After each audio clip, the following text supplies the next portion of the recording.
مجید فقان حمید نے سورہ یونس میں بھی اس بات کا ذکر کیا اور سورہ ہود میں اس بات کا ذکر کیا گیا کہ اگر تمہیں شک ہے تو 10 صورتیں لے کر آؤ. تو اس کی ترتیب یہ ہے کہ پہلے یہ فرمایا گیا کہ قرآن کی مثل لے کر آؤ. جب وہ قرآن کی مثل نہ لا سکے تو فرمایا گیا کہ 10 صورتیں اس کی مثل بنا لاؤ.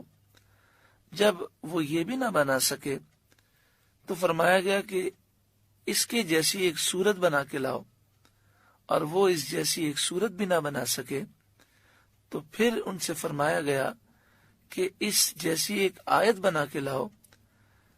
1400 سال گزر گئے. دشمنان اسلام کی دشمنی کے باوجود قرآن مجید فرقان حمید جیسی ایک آیت بھی نہ بنا سکے اور نہ وہ کبھی بنا سکیں گے.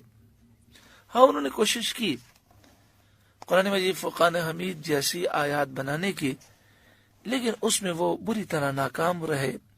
جب وہ قرآن جیسی آیت بنانے کا زعم رکھتے اور کوئی آیت بنا کر کہتے یہ ہم نے قرآن کی نقل میں بنائی ہے، تو خود کفار اس کو سن کر ہنستے اور کہتے کہاں قرآن اور کہاں یہ تمہارا بنایا ہوا وہ کلام جس میں کوئی حسن، کوئی فصاحت و بلاغت اور کوئی کمال نہیں.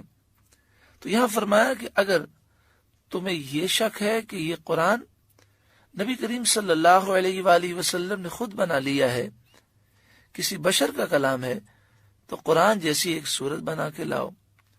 وَادْعُوا شُهَدَاءَكُم مِّن دُونِ اللَّهِ إِن كُنتُمْ صَادِقِينَ، اور اللہ کے سوا اپنے سب حمایتیوں کو بلا لاؤ اگر تم سچے ہو.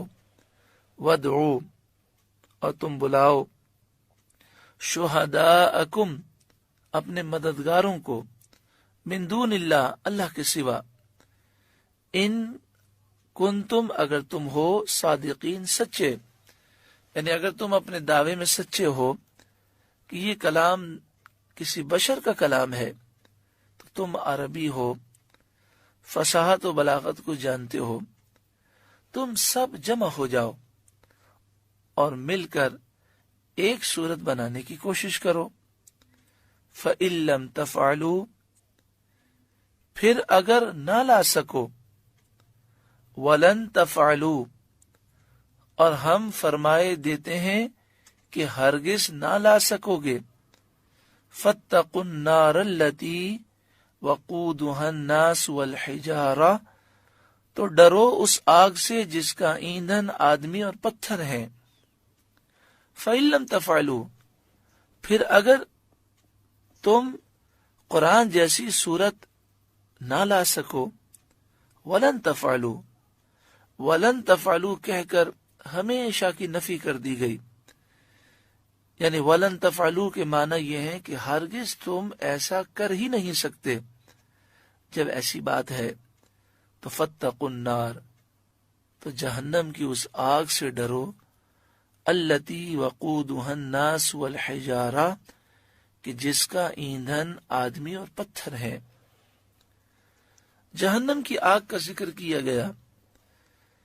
یہ بات یاد رکھیں کہ جتنی مثالیں جہنم کے بارے میں ہیں اور جتنا ذکر جہنم کے بارے میں ہے وہ سب سمجھانے کے لیے ہے، ورنہ جہنم میں وہ عذاب ہے کہ جس کا کوئی تصور بھی نہیں کر سکتا.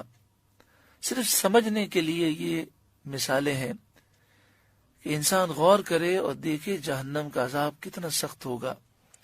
کہ حضرت جبریل امین نبی کریم صلی اللہ علیہ وآلہ وسلم کی بارگاہ میں عرض کرنے لگے کہ اگر جہنم کو سوئی کی نوک کے برابر کھول دیا جائے تو یہ پہاڑ سارے پگھل جائیں، ساری مخلوق ہلاک ہو جائے. یعنی جہنم اس قدر ہولناک ہے کہ سوئی کی نوک کے برابر کھل جائے تو پوری دنیا ہلاک ہو جائے. سوچیں جو شخص جہنم میں جائے گا اس کا کیا ہوگا.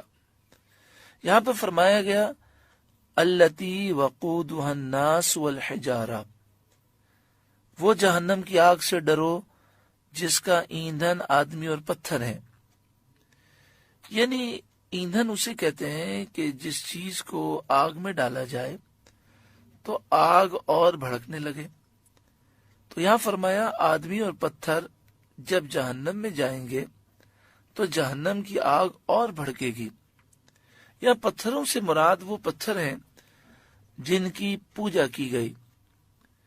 تو جب مشرکین کو، کافروں کو جہنم میں ڈالا جائے گا تو ان بتوں کو بھی جہنم میں ڈالا جائے گا جن کی پوجا کی گئی. جیسا کہ سورہ انبیاء آیت نمبر 98 میں 17ویں پارے میں ارشاد ہے انکم وما تعبدون من دون اللہ حسب جہنم، بے شک تم بھی جہنم کا ایندھن ہو اور جن کی تم اللہ کے سوا پوجا کرتے ہو وہ بھی جہنم کا ایندھن ہے، ان کا ٹھکانہ بھی جہنم ہے. یہاں پر یہ بات یاد رکھیں کہ یہاں پر ما تعبدون من دون اللہ سے مراد بے جان پتھر ہیں اور اس کے علاوہ وہ تمام بت ہیں جو بے جان ہیں. اور جہاں تک تعلق ہے مشرکین مثلا عیسائی حضرت عیسیٰ علیہ السلام کی پوجا کرتے ہیں، یہودی حضرت عزیر کی پوجا کرتے ہیں، بعض مشرکین فرشتوں کی پوجا کرتے. تو جب بھی مذمت کی جاتی ہے کہ جن کی تم پوجا کرتے ہو وہ بے بس ہیں، بے کس ہیں، وہ جہنم کا ایندھن ہیں، تو اس سے مراد بے جان چیزیں ہیں، اس سے مراد وہ ہیں جنہیں اللہ تعالیٰ نے مقام و مرتبہ نہیں دیا. ہاں اللہ والوں کی اگر پوجا کی جائے تو وہ مراد نہیں ہوتے، ان کو تو اللہ تعالیٰ نے بہت بلند و بالا مقام عطا فرمایا ہے، وہ جہنم میں جانے سے محفوظ ہیں. جو ان کی پوجا کرے گا وہ جہنمی ہے، کیونکہ انہوں نے کبھی بھی یہ درس نہیں دیا کہ انہیں خدا سمجھا جائے، ان کی پوجا کی جائے.